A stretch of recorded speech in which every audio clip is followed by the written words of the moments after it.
Iremos agora dar início à nossa quarta atividade do Axis. Vamos destinar o arquivo aqui na pasta e criar.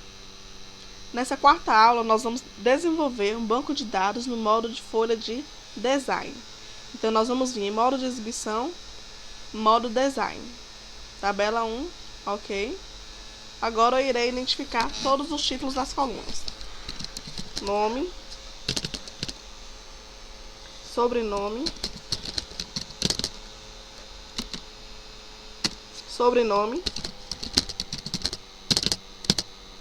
telefone,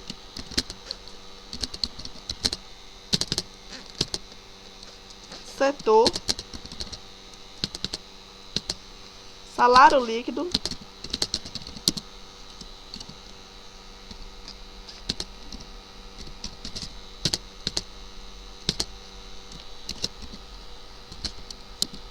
nome do cônjuge.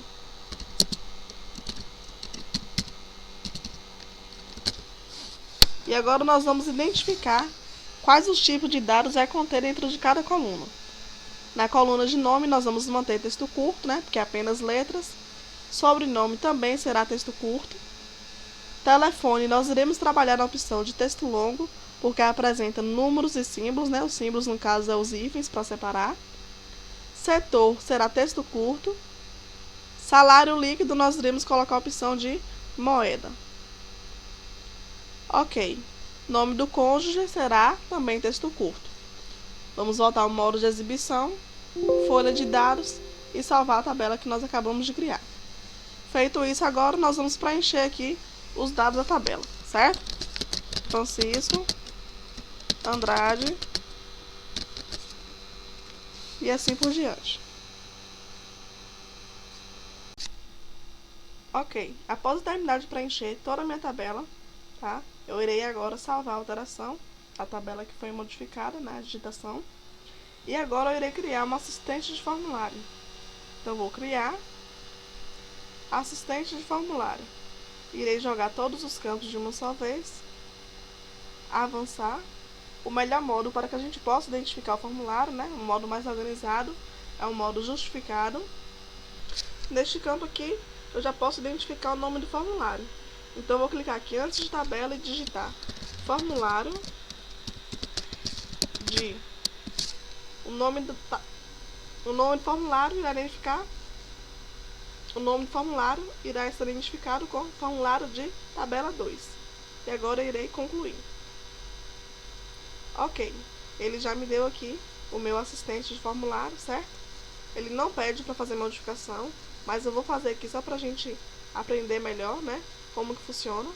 Modo de exibição, modo design e seleciono apenas os títulos, que é onde possui essas subdivisões. Página inicial e aí eu formato. E agora? Formatação sempre opcional, tá?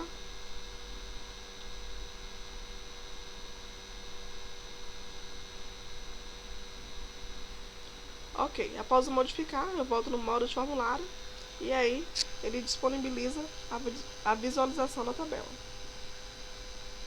Vou fechar aqui no canto agora, tá? Salvar a alteração, sim. Fechar também aqui a tabela. E agora eu irei criar uma consulta no modo de design. Então vamos lá. A consulta ela é uma cópia da tabela original, tornando-se uma tabela virtual. Ou seja, todas as alterações que eu fizer na tabela automaticamente será modificado na consulta. E assim vice-versa. A consulta ela serve apenas como um tipo de cópia, tá? Então nós vamos clicar aqui em design de consulta e vamos identificar que a consulta será criada a partir da tabela 1. Então clico em tabela 1, adicionar e fechar. Feito isso, agora eu irei dar 2 cliques seguidos em cada um dos títulos da tabela. 2 cliques em código, nome, sobrenome, tá? Todos dando 2 cliques. Onde automaticamente eles são atribuídos aqui abaixo, certo? Então agora aqui eu vou salvar. O nome eu vou colocar consulta de tabela 1. Ok. Pronto. Vou fechar aqui no canto. E aí eu tenho aqui, ó, 2 cliques eu abro a tabela, 2 cliques abro a consulta, né? E 2 cliques eu abro o formulário.